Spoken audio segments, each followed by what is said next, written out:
নমস্কার বন্ধুরা, welcome to final স্টাডিতে সবাইকে ওয়েলকাম জানাই। তোমরা কেমন আছো? আশা করি সকলেই ভালো আছো। তো আশা করি সকলেই প্রাইমারি এক্সামের জন্য তোমরা প্রস্তুতি নিচ্ছ। অনেকেই প্রাইমারি টেট এক্সামের জন্য প্রস্তুতি নিচ্ছ, অনেকে আবার প্রাইমারি ইন্টারভিউর জন্য প্রস্তুতি নিচ্ছ। ঠিক আছে, তো আশা করি সবাই ভালোভাবে প্রস্তুতি তোমাদের জোরদারভাবে চলছে।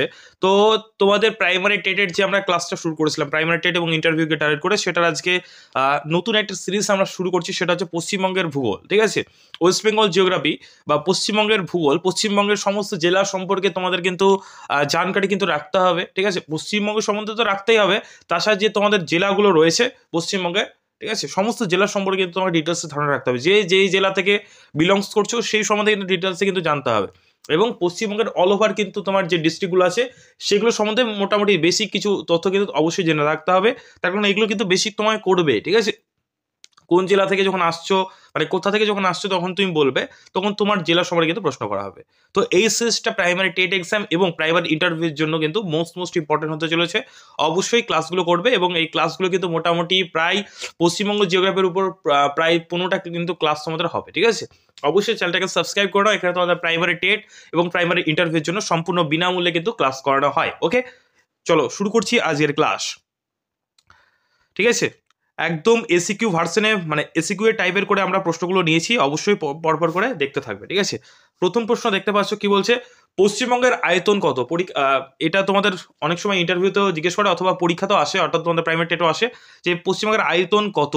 ঠিক আছে, 88,752 বর্গ কিলোমিটার। ঠিক আছে, কিলোমিটার বললে হবে না, বর্গ কিলোমিটার। ওকে, নেক্সট দেখো, পশ্চিমবঙ্গ ভারতের কোন দিকে অবস্থিত? পশ্চিমবঙ্গ বা ওয়েস্ট বেঙ্গল ভারতের কোন দিকে অবস্থিত? আমরা সকলেই জানি ভারত, যদি আমি একটা জাস্ট ড্র করি তাহলে আমাদের এই দিকে পশ্চিমবঙ্গ, তার মানে এই দিকটা কোন দিক? এই দিকে হচ্ছে পূর্ব দিক, তাই না? তাহলে পশ্চিমবঙ্গ কিন্তু ভারতের পূর্ব দিকে অবস্থিত। আশা করি সকলে এটা জানো। ঠিক আছে, এই বেসিক বেসিক তথ্যগুলো ইন্টারভিউয়ের জিজ্ঞেস করার সময় আমাদের কিন্তু গুলিয়ে ফেলি, আমরা ফট করে বলে ফেলি পশ্চিম দিক। এগুলো কিন্তু করা চলবে না, এগুলো কিন্তু একটু সিরিয়াসনেস কিন্তু রাখতে হবে। ঠিক আছে, এগুলো তুমি যখন প্র্যাকটিস করবে তখন কিন্তু তোমার আর ভুল হবে না। ওকে, নেক্সট চলো। নেক্সট থেকে এটা মোস্ট ইম্পর্টেন্ট প্রশ্ন। 2021 সালের আমরা জানি, সরি 2011, 21 বলছি কেন আমি, 2021 সাল তো জনগণনা হওয়ার কথা ছিল কিন্তু হয়নি, তাই না, করোনা ভাইরাসের জন্য। 2011 সালের যে সেন্সাস বা যেটাকে আমরা বলি আদমশুমারি, সেই শুমারি অনুযায়ী তোমরা সকলে জানো যে শেষ আমাদের যে সেন্সাস বা জনগণনা যেটাকে বলা হয় আদমশুমারি, যেটা 10 বছর অন্তর অন্তর হয়, ঠিক আছে, সেন্সাস, সেটা 2011 সালে লাস্ট হয়েছিল। তো সেই ভিত্তিতে জানতে চাওয়া হয়েছে পশ্চিমবঙ্গের মোট জনসংখ্যা কত, মোট পপুলেশন কত রয়েছে। তো সঠিক উত্তর কি হবে? মোট জনসংখ্যা রয়েছিল 2011 সালের ডেটা অনুযায়ী 9,13,47,776 জন। ওকে, 76 বলছি, 736 জন। ওকে, নেক্সট প্রশ্ন, পশ্চিমবঙ্গের প্রধান নদীর নাম কি? পশ্চিমবঙ্গের প্রধান নদী হচ্ছে তোমার ভাগীরথী এবং হুগলি, এটা কিন্তু অবশ্যই মনে রাখবে। ঠিক আছে, প্রধান নদী।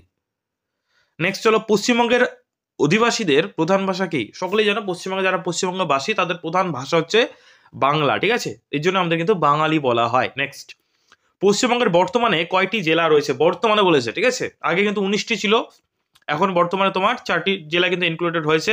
ফলে কিন্তু কি হবে, বর্তমানে 23টি কিন্তু জেলা রয়েছে এবং জেলাগুলোর পরপর করে নাম অবশ্যই কিন্তু তোমরা পারলে একবার ম্যাপ দেখে তোমরা মনে রাখবে। ঠিক আছে, যে ধরতে পারে যে পশ্চিমবঙ্গের তোমার পছন্দের বা প্রিয় জেলা কয়টি, মানে কোন জেলাগুলোর নাম বলো, তুমি 5টা নাম বলতে বলো, তোমাকে বলতে হবে, তখন তুমি গুলিয়ে ফেললে চলবে না। ঠিক আছে, এই হচ্ছে ব্যাপার। পশ্চিমবঙ্গের উত্তর দক্ষিণের গড় বিস্তৃতি কত? এগুলো তোমার মোটামুটি মনে রাখলেই হবে, 623 কিলোমিটার। ঠিক আছে, পশ্চিমবঙ্গের পূর্ব পশ্চিমের গড় বিস্তৃতি কত? সেটা হচ্ছে 320 কিলোমিটার। এখানে তোমার সব তথ্য পাবে। ঠিক আছে, অনেকে ভাবতে পারছে এগুলো আবার ইন্টারভিউতে দেয় নাকি, এগুলো কিন্তু অনেক সময় জিজ্ঞাসা করতে পারে। সেহেতু দেখো আগে কিরকম হয়েছে আর এখন কিরকম হয় আমরা তো বুঝতে পারছি না, তাই না? ইন্টারভিউতে এর থেকে বেশি প্রশ্ন, সহজ কঠিন প্রশ্ন করতে পারে, তার জন্য সমস্ত রকম ডেটাগুলো কিন্তু এখানে রাখা হয়েছে। ওকে, নেক্সট চলো, পশ্চিমবঙ্গের পূর্ব পশ্চিমের সর্বনিম্ন বিস্তৃতি কত? পূর্ব এবং পশ্চিমের সর্বনিম্ন বিস্তৃতি হচ্ছে তোমার 9 কিলোমিটার। ওকে, নেক্সট, ক্ষেত্রফলের বিচারে ভারতের রাজ্যগুলির মধ্যে পশ্চিমবঙ্গের স্থান কত? ক্ষেত্রফলে যদি বিচার দেখা হয়, এরিয়া, ঠিক আছে, এরিয়া ডেন্সিটির, তাহলে ভারতবর্ষের তোমার রাজ্যগুলির মধ্যে পশ্চিমবঙ্গের স্থান হচ্ছে তোমার কততম? 13তম। ঠিক আছে, 13তম। নেক্সট, নেক্সট হচ্ছে চলো, ভারতের মোট আয়তনের কত শতাংশ পশ্চিমবঙ্গের অন্তর্গত? ভারতের মোট আয়তনের কত শতাংশ পশ্চিমবঙ্গের অন্তর্গত? সেটা হবে 2.67% হচ্ছে পশ্চিমবঙ্গের মধ্যে অন্তর্গত। মানে ভারত যতটা, তার মধ্যে পশ্চিমবঙ্গ তোমার দখল করে রয়েছে কত পার্সেন্ট? 2.67%। ওকে, 67 বলবে না কখনো, 2.67 এরকম হয় না, দশমিকের পর যে সংখ্যাগুলো থাকে সেগুলোকে মানে সংখ্যায় উচ্চারণ করতে হয়, যেমন 6-7, ঠিক আছে, 5-2 এরকম করে, 67 এরকম করে কিন্তু না, ঠিক আছে। জনসংখ্যার বিচারে ভারতের রাজ্যগুলির মধ্যে পশ্চিমবঙ্গের স্থান কত, মানে জনসংখ্যা দিক থেকে ভারতবর্ষের মধ্যে পশ্চিমবঙ্গের স্থান কত, তাহলে পশ্চিমবঙ্গের স্থান হচ্ছে চতুর্থ বা 4 নম্বর কিন্তু রয়েছে, ঠিক আছে। সবচেয়ে বেশি জনসংখ্যা বহুল রাজ্যের নাম তোমরা অবশ্যই কমেন্ট বক্সে জানাও। পশ্চিমবঙ্গের সবচেয়ে বেশি, ঠিক আছে, জনসংখ্যা বিশিষ্ট রাজ্যের নাম তোমরা কমেন্ট বক্সে জানাও, তোমাদের এটা আমি হোম টাস্ক দিলাম, ওকে। নেক্সট চলো, নেক্সট হচ্ছে ভারতের মোট জনসংখ্যা কত শতাংশ পশ্চিমবঙ্গে বাস করে, ভারতের মোট জনসংখ্যার কত শতাংশ পশ্চিমবঙ্গে বাস করে। দেখো এই প্রশ্নটা, আর এই প্রশ্নটা দেখে বুঝবে যে কত স্থান দখল করে রয়েছে মোট আয়তনের, এটা হচ্ছে 2.67%। আর এখানে জানতে চাওয়া হয়েছে জনসংখ্যার কত শতাংশ পশ্চিমবঙ্গে বাস করে, তাহলে কত শতাংশ বাস করে, 8% বা 8% কিন্তু পশ্চিমবঙ্গে কিন্তু বসবাস করে। ভারতের যে 2011 সালে যে সেন্সাস হয় সেটা তো আমরা জানতে পারি 121 কোটি মোট টোটাল জনসংখ্যা রয়েছে, তার মধ্যে তোমার যদি 121 কোটিকে যদি আমি 100% ধরি, ঠিক আছে, তাহলে তার 8% কিন্তু আমাদের পশ্চিমবঙ্গে কিন্তু তোমার বসবাস করে, ওকে। ভারতের দ্বিতীয় জনঘনত্বপূর্ণ রাজ্যের নাম কি, ভারতের দ্বিতীয় জনঘনত্বপূর্ণ রাজ্যের নাম কি, সঠিক উত্তর হবে ওয়েস্ট বেঙ্গল বা পশ্চিমবঙ্গ, ঠিক আছে। দ্বিতীয় জনঘনত্ব, দেখো জনঘনত্ব আর জনসংখ্যা কিন্তু আলাদা, ঠিক আছে। জনঘনত্ব মানে হচ্ছে পার এরিয়া, ঠিক আছে, সেটাতে কতজন বাস করছে, যে তোমার পপুলেশন যেটা ডেন্সিটি বলে, ঠিক আছে, কোনো একটা এরিয়ার বিশেষে সেখানে কতজন বাস করছে সেটাকে বলা হচ্ছে তোমার পপুলেশন ডেন্সিটি, ঠিক আছে। সেই জমি অনুযায়ী ধরে নাও এখানে 1 বিঘা জমি আছে, ঠিক আছে, এবং এখানে 1 বিঘা জমির উপর 10টা বাড়ি আছে, তাহলে কি হবে, পপুলেশন ডেন্সিটিটা বেশি হবে না কম হবে, অবশ্যই বেশি হবে। আর এখানে ধরো না 1 বিঘা জমি আছে, এখানে তোমার বাড়ি আছে 3টে, তাহলে পপুলেশন ডেন্সিটি কি হবে, সেখানে কম মানুষ বাস করবে, তাই না, জনসংখ্যার পরিমাণ কম হবে। তাহলে সেই এরিয়াতে, পার্টিকুলার এরিয়াতে জনসংখ্যার যে তোমার বেশি না কম সেটার ভিত্তিতে কিন্তু জনঘনত্ব কিন্তু বিচার করা। তাহলে পশ্চিমবঙ্গে তোমার কিন্তু দেখবে মানে যে এরিয়া তার থেকে কিন্তু মানুষের সংখ্যা কিন্তু অনেকটা বেশি, সেই কারণে কিন্তু ভারতের দ্বিতীয় জনঘনত্বপূর্ণ রাজ্যের নাম হচ্ছে পশ্চিমবঙ্গ, বুঝতে পারলে। এরিয়া অনুযায়ী জনসংখ্যার পরিমাণ যখন বেশি হয় তখন কিন্তু জনঘনত্ব বেশি হবে, যেটাকে বলা হয় পপুলেশন ডেন্সিটি, এগুলো কিন্তু অবশ্যই তোমাকে জানতে হবে, ওকে। নেক্সট চলো, পশ্চিমবঙ্গের জনঘনত্ব কত, দেখো আমরা তো জানলাম যে ভারতের দ্বিতীয় জনঘনত্বপূর্ণ রাজ্যের নাম পশ্চিমবঙ্গ, তাহলে পশ্চিমবঙ্গের জনঘনত্ব কত না 5 বর্গ কিলোমিটার, ঠিক আছে, সেটা হচ্ছে তোমার কত 1029 জন, ঠিক আছে, প্রতি বর্গ কিলোমিটার কতজন মানুষ বাস করে, বুঝতে পারছো। যদি আমি এটা যদি মানে বর্গ কিলোমিটার যদি ধরি, তাহলে এখানে বাস করছে তোমার 1029 জন, যেটা অনেকটা কিন্তু হাই, ঠিক আছে। পশ্চিমবঙ্গের প্রতিবেশী রাজ্যগুলির নাম কি, এটা মোস্ট ইম্পর্টেন্ট, ঠিক আছে, এটা মোস্ট ইম্পর্টেন্ট, এটা প্রাইমারি টেট এক্সামের জন্য ইম্পর্টেন্ট এবং প্রাইমারি টেটের সাথে ইন্টারভিউর জন্য মোস্ট ইম্পর্টেন্ট, এটা কিন্তু অনেকবার কিন্তু ধরে এবং প্রিভিয়াস ইয়ার কিন্তু এটা ধরেছে, ঠিক আছে। তাছাড়াও এমনি আমাদের যে সমস্ত পিএসসির যে সমস্ত এক্সামগুলো হয়, রাজ্যের যে সমস্ত এক্সামগুলো হয়, ডাব্লিউবি কেপি, এগুলোতে কিন্তু এই ক্লাসগুলো অলসো হেল্পফুল, তার কারণ পশ্চিমবঙ্গের ভূগোল থেকে প্রশ্ন কিন্তু থাকবেই, ঠিক আছে। ওয়েস্ট বেঙ্গলে পরীক্ষা দিচ্ছে মানে পশ্চিমবঙ্গের ভূগোল থেকে প্রশ্ন থাকবে, ঠিক আছে, সব এক্সামের জন্য কিন্তু কাজে লাগবে, কেউ কিন্তু স্কিপ করবে না, ওকে।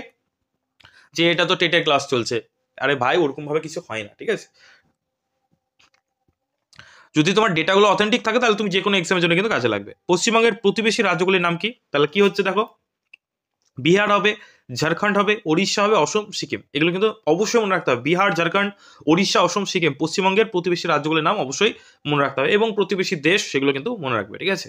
নেক্সট দেখো, পশ্চিমবঙ্গের রাজধানী শহরের নাম কি, মানে পশ্চিমবঙ্গের রাজধানী সকলে জানি নিউ দিল্লি, সরি পশ্চিমবঙ্গের বলেছে, ভারতবর্ষের রাজধানী হচ্ছে নিউ দিল্লি, ঠিক আছে, স্পিডলি বেরিয়ে গেছে। পশ্চিমবঙ্গের রাজধানী হচ্ছে তোমার কলকাতা, সকলে জানে, ঠিক আছে। ভারতের কোথায়, ভারত হচ্ছে নিউ দিল্লি, ওকে। পশ্চিমবঙ্গের লোকসভার আসন সংখ্যা কত, মোস্ট ইম্পর্টেন্ট, লোকসভার আসন, ঠিক আছে, কতগুলো রয়েছে আমাদের আসন পশ্চিমবঙ্গে, 42টি, 42টি, ঠিক আছে, 42টি মনে রাখবে। পশ্চিমবঙ্গের বিধানসভা, দেখো বিধানসভা লোকসভা কিন্তু আলাদা, গুলিয়ে ফেলবে না, ঠিক আছে। বিধানসভার আসন হচ্ছে 294টি আর লোকসভার হচ্ছে 42টি, মনে রাখবে, গুলিয়ে ফেলবে না। লোকসভা 42টি, লোকসভা মানে হচ্ছে যেটাকে আমরা বলি কেন্দ্র সরকার গঠন, মানে প্রধানমন্ত্রী গঠন, পিএম, ঠিক আছে। আর হচ্ছে বিধানসভা মানে হচ্ছে তোমার সিএম, চিফ মিনিস্টার, বা যেটাকে আমরা বলি মুখ্যমন্ত্রী, ঠিক আছে। সেই বিধানসভার আসন হচ্ছে 294টি আর লোকসভার আসন হচ্ছে 42টি, গুলিয়ে ফেলবে না, ঠিক আছে।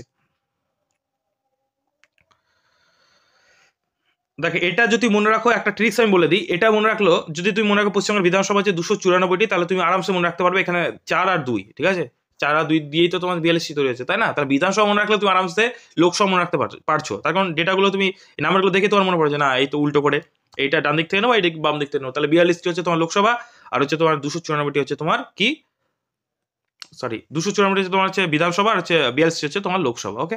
নেক্সট দেখো, পশ্চিমবঙ্গের বৃহত্তম জেলা কোনটি, সবচেয়ে বড় জেলা এবং ক্ষুদ্রতম জেলা, দুটোই কিন্তু তোমাকে আক্স করতে পারে, পশ্চিমবঙ্গে থাকছো জেলা সম্পর্কে অবশ্যই ধারণা রাখতে হবে। পশ্চিমবঙ্গের সবচেয়ে বড় জেলা সেটা হচ্ছে তোমার দক্ষিণ 24 পরগনা জেলা, আর পশ্চিমবঙ্গের সবচেয়ে ক্ষুদ্রতম সবচেয়ে ছোট জেলা সেটা হচ্ছে তোমার কলকাতা, ঠিক আছে। কলকাতাও কিন্তু একটা জেলা, এটা কিন্তু মনে রাখো, ঠিক আছে। এবং সবচেয়ে ক্ষুদ্রতম জেলা হচ্ছে কলকাতা। ওকে, নেক্সট চলো। যেগুলো তোমাদের করানো হচ্ছে এগুলো কিন্তু তোমাদের ইন্টারভিউর জন্য মোস্ট ইম্পর্টেন্ট, অবশ্যই কিন্তু পড়তে হবে, ঠিক আছে। এবং তোমরা এগুলো কিন্তু একটু লিখে নিও, ঠিক আছে। এগুলো অবশ্যই একটু দেখে দেখে একটু লিখে নিও, সবচেয়ে বেটার। একটা খাতা বানাও, যেই ক্লাসগুলো করানো হয়েছে সেটা অবশ্যই তোমরা একটু লিখে নিও, ঠিক আছে। নেক্সট দেখো, পশ্চিমবঙ্গের উচ্চতম পর্বতশৃঙ্গ, এবং যারা যারা ভাবছো যে নোটসগুলো কোথায় পাবো, যদি কেউ নিতে চাও, ঠিক আছে, জোর করা হচ্ছে, যদি নোটসগুলো নিতে চাও, এখানে কিন্তু কোনো টাকা আমরা চার্জ করবো না, এগুলো ফ্রিতেই পাবে। এগুলো তাহলে আমাদের অ্যাপ যেটা রয়েছে, আমাদের ফাইনাল স্টাডি অ্যাপ, ডিসক্রিপশন বক্সে চলে যাবে, সেখানে অ্যাপের লিঙ্ক দেওয়া আছে, অথবা তোমরা ফাইনাল স্টাডি সার্চ করতে পারো, সেই অ্যাপে গিয়ে তোমরা যে পিডিএফ সেকশনে যাবে, দেখবে এই সমস্ত পিডিএফগুলো ওখানে আমরা ফ্রিতেই দিয়ে থাকি, ঠিক আছে। ওখান থেকে তোমরা ডাউনলোড করতে পারো। পশ্চিমবঙ্গের উচ্চতম পর্বতশৃঙ্গের নাম কি? সবচেয়ে উচ্চতম যে পর্বতশৃঙ্গ রয়েছে, পর্বতশৃঙ্গ কাকে বলে বলো তো? পর্বতের যে একদম যে উপরে যে চূড়া, ঠিক আছে, এটা অনেক সময় গলি ফেলে পর্বতশৃঙ্গ, পর্বতমালা, পর্বতশ্রেণী, ঠিক আছে। এই যে শৃঙ্গ মানে এই যে চূড়া, এটাকে বলছে সবচেয়ে যে উঁচু শৃঙ্গ, সেটাকে বলে পর্বতশৃঙ্গ। সবচেয়ে উঁচু পর্বতশৃঙ্গের নাম হচ্ছে তোমার সন্দাকফু, যার উচ্চতা 3600 কত 36, মানে 36 মনে রাখবে, ঠিক আছে, মিটার। ওকে, এবং ভারতবর্ষের সবচেয়ে উচ্চতম পর্বতশৃঙ্গের নাম কি? অনেক সময় তাই না, ভারতবর্ষ হচ্ছে তোমার কেটু, কি কেটু বা গডউইন অস্টিন, ঠিক আছে, কেটু বা গডউইন অস্টিন। পৃথিবী যদি বলে তাহলে কি হবে? পৃথিবীর বললে হয়ে যাবে তোমার মাউন্ট এভারেস্ট। ওকে, বুঝতে পারলে? যদি বলে পৃথিবীর দ্বিতীয় উচ্চতম পর্বতশৃঙ্গের নাম কি, তাহলে কি হবে? তাহলে হবে গডউইন অস্টিন। তৃতীয় তোমার হচ্ছে তোমার কাঞ্চনজঙ্ঘা। ওকে, এরকম করে তোমরা মনে রাখবে। ওকে, এবং পশ্চিমবঙ্গের কিছু তোমার পর্বতের নাম, পর্বত শৃঙ্গের নাম, এগুলো কিন্তু অবশ্যই পাহাড়ের নাম, ঠিক আছে। কোন কোন জেলায় দেখবে নিচের অনেক, পুরুলিয়া জেলায় অনেক পাহাড় আছে, তাই না। নিজের জেলা অনুযায়ী কিছু নদীর নাম, এগুলো কিন্তু মুখস্থ রাখবে, ঠিক আছে। তোমার জেলায় দুটো নদীর নাম বলো, ঠিক আছে, দুটি বিখ্যাত জায়গার নাম বলো, এগুলো সব এখানেই করাবো, চিন্তা নেই, কিন্তু এগুলো মনে রাখতে হবে, এগুলো কিন্তু ধরে, ঠিক আছে। জিআই ট্যাগ প্রাপ্ত অনেক কিছু থাকে অনেক জেলাতে, সেগুলোর নাম, ঠিক আছে। নেক্সট দেখো কি বলছে, পশ্চিমবঙ্গের রাজধানী শহরের নাম কি? পশ্চিমবঙ্গের রাজধানী শহরের নাম হচ্ছে কলকাতা, একটু আগে করালাম, ঠিক আছে। পশ্চিমবঙ্গের প্রথম মুখ্যমন্ত্রী কে ছিলেন? পশ্চিমবঙ্গের প্রথম মুখ্যমন্ত্রী যিনি ছিলেন সেটা হচ্ছে ডক্টর প্রফুল্ল চন্দ্র ঘোষ, ঠিক আছে। ভারতবর্ষের প্রথম প্রধানমন্ত্রী কে ছিলেন? তোমাদের এগুলো ধরতে পারে, ঠিক আছে, জওহরলাল নেহরু। ওকে, প্রথম তোমার উপরাষ্ট্রপতি কে ছিলেন? প্রথম রাষ্ট্রপতি কে ছিলেন? এগুলো কিন্তু অবশ্যই মনে রাখবে। ওকে, পশ্চিমবঙ্গের প্রথম রাজ্যপাল কে ছিলেন? চক্রবর্তী রাজা গোপালচারী, মোস্ট ইম্পর্টেন্ট। নেক্সট, এইগুলো মানে তোমার কি মানে কি বলবো, এগুলো পড়তেই হবে তোমাকে, ঠিক আছে। এগুলো তোমাদের একদম কমন প্রশ্ন, ঠিক আছে, মানে ধরা হয়, মানে বেসিক ধরা হবে এগুলো। পশ্চিমবঙ্গের জাতীয় ফুলের নাম কি? জাতীয় ফুলের নাম হচ্ছে তোমার শিউলি। দুর্গাপুজোতে তোমার মানে এগুলো ব্যবহার করা হয় দুর্গাপুজোতে, তাই না, শিউলি। শরৎকালে আমরা দেখতে পাই। পশ্চিমবঙ্গের জাতীয় বৃক্ষের নাম কি? ছাতিম গাছ, ঠিক আছে। ছাতিম গাছ হচ্ছে পশ্চিমবঙ্গের মানে তোমার জাতীয় বৃক্ষ, এগুলো কিন্তু মনে রাখবে, ঠিক আছে। পশ্চিমবঙ্গের জাতীয় আর হচ্ছে ভারতের জাতীয় কিন্তু আলাদা, এটা কিন্তু দুটো কিন্তু আলাদা আলাদা, কিন্তু তোমাকে মনে রাখতে হবে। ওকে, এটা তোমার একটা প্রশ্ন, হ্যাঁ এই প্রশ্নটা এসেছিল তারা, এটা না। পশ্চিমবঙ্গের জাতীয় পাখি না, এটা তো অনেকবার ইন্টারভিউতে জিজ্ঞেস করেছে, তবে প্রাইমারি টেট 2022-এ এই প্রশ্নটা এসেছিল, পশ্চিমবঙ্গের জাতীয় পশুর নাম কি, ঠিক আছে। পশ্চিমবঙ্গের জাতীয় পাখির নাম হচ্ছে তোমার শ্বেতকণ্ঠ মাছরাঙা। মাছরাঙা বলবে না, শ্বেতকণ্ঠ আলা মাছরাঙা, ঠিক আছে, শুধু মাছরাঙা বলে কিন্তু হবে না। ওকে, এটা কিন্তু তোমার 2022 সালের যে টেট এক্সামটা হয়েছিল, সেই এক্সামে কিন্তু তোমার এই প্রশ্নটা আস্ক করা হয়েছিল। পশ্চিমবঙ্গের জাতীয় পশুর নাম কি? সেটা হচ্ছে তোমার মেছো বিড়াল, ঠিক আছে, গেটিং ফ্যাক্টস। ওকে, নেক্সট দেখো, পশ্চিমবঙ্গের উপর দিয়ে কোন গুরুত্বপূর্ণ ভৌগোলিক রেখা গিয়েছে? পশ্চিমবঙ্গের উপর দিয়ে কোন গুরুত্বপূর্ণ ভৌগোলিক রেখা গিয়েছে? সেটা হচ্ছে তোমার কর্কটক্রান্তি রেখা, ঠিক আছে। নেক্সট দেখো, এবার প্রশ্ন আসতে পারে কোন কোন জেলার উপর দিয়ে গিয়েছে কর্কটক্রান্তি রেখা? দেখো পরের প্রশ্নতে অ্যান্সার করে দেওয়া আছে, 4টি জেলার উপর তোমার গিয়েছে। এগুলো মোস্ট ইম্পর্টেন্ট, ঠিক আছে। তোমাকে যখনই এই প্রশ্নটা করা হবে, তারপরে তোমাকে রেডি থাকতে হবে যে এই পরে কিন্তু এই প্রশ্নটা করা হবে যে কোন কোন জেলার উপর দিয়ে গিয়েছে, মানে ক্রস কোশ্চেন কিন্তু তোমার হবে এরকম। তুমি পারছো মানে তোমাকে আবার ওর মধ্যে ডিপে নিয়ে যাবে, এই হচ্ছে ব্যাপার। ওইভাবেই কিন্তু অনেক প্রবলেম পড়ে। পুরুলিয়া, বাঁকুড়া, বর্ধমান, নদিয়া, পুরুলিয়া, বাঁকুড়া, বর্ধমান, নদিয়া। ওকে, মনে রাখবে। পশ্চিমবঙ্গের সীমানা কয়টি স্বাধীন দেশের সাথে যুক্ত? একটু আগে বলছিলাম যে পশ্চিমবঙ্গের আমরা জানলাম, ঠিক আছে। পশ্চিমবঙ্গের পাশাপাশি যে সমস্ত রাজ্যগুলোর নাম সেগুলো জানতে হবে, ঠিক আছে। আমরা জানলাম বিহার, এদিকে অসম, ঠিক আছে, এগুলো বিভিন্ন তোমার তোমার রাজ্য রয়েছে। এবং পশ্চিমবঙ্গের সীমানা বরাবর স্বাধীন দেশের নাম কি? তোমার মানে পূর্ব দিকে পড়ছে বাংলাদেশ, ঠিক আছে, উপরে তোমার নেপাল, উত্তরে নেপাল, ভুটান, ঠিক আছে। এই তিনটি কিন্তু অবশ্যই মনে রাখতে হবে, বাংলাদেশ, নেপাল, ভুটান, বা নেপাল, ভুটান, বাংলাদেশ, ঠিক আছে। সবচেয়ে বেশি কার সাথে তোমার মানে সীমানা বিস্তার করেছে সেটা হচ্ছে তোমার বাংলাদেশ, ঠিক আছে। নেক্সট দেখো, পশ্চিমবঙ্গের বৃহত্তম প্রতিবেশী দেশের নাম কি? বৃহত্তম সবচেয়ে বড় যেটা হচ্ছে প্রতিবেশী দেশ বলা হয়েছে, পশ্চিমবঙ্গের বৃহত্তম প্রতিবেশী দেশ এর নাম কি? সঠিক উত্তর হবে বাংলাদেশ। ঠিক আছে, তো এতটুকুই ছিল। পরবর্তী ক্লাসে আমরা বাকি যে ইম্পর্টেন্ট যে প্রশ্নগুলো হবে তোমাদের, মানে একদম কমপ্লিট তোমাদের বিভিন্ন জেলার, এখানে আলাদাভাবে তোমাদের পড়ার দরকার নেই। এই সিরিজটা কমপ্লিট করে তোমাদের পশ্চিমবঙ্গের ভূগোল যখন করাবো, টোটালটা মানে প্রত্যেকটা নিজের নিজের ডিস্ট্রিক্টের যা যা আলোচনা করা দরকার সবগুলো এখানে তোমাদের থাকবে। ঠিক আছে, এক কথায় কম্প্যাক্ট তোমাদের ধারণা কিন্তু পেয়ে যাবে পশ্চিমবঙ্গের ভূগোল সম্বন্ধে। ঠিক আছে, এগুলো প্রাইমারি ইন্টারভিউ, প্রাইমারি টেটের পাশাপাশি অন্যান্য এক্সামগুলোতে কিন্তু কাজে লাগবে। তো অবশ্যই তোমরা চ্যানেলটাকে সাপোর্ট করো, তোমাদের জন্য আমরা এই ক্লাসগুলো ফ্রিতেই করাচ্ছি, কোনো রকম চার্জ কিন্তু তোমাদের মানে নিচ্ছি না। ঠিক আছে, অবশ্যই ভিডিওটা যদি ভালো লাগে অবশ্যই একটা লাইক করে দিও। কী রকম মানে অন্যান্য টপিকের উপর ভিডিও চাও অবশ্যই কমেন্ট বক্সে জানিও, এবং এরকম ক্লাসগুলো পেতে গেলে অবশ্যই চ্যানেলটাকে সাবস্ক্রাইব করে দিও আর ডাউনলোড করে নিও আমাদের ফাইনাল স্টাডি অ্যাপ এই সমস্ত ফ্রি পিডিএফ পাওয়ার জন্য। ওকে, থ্যাংক ইউ।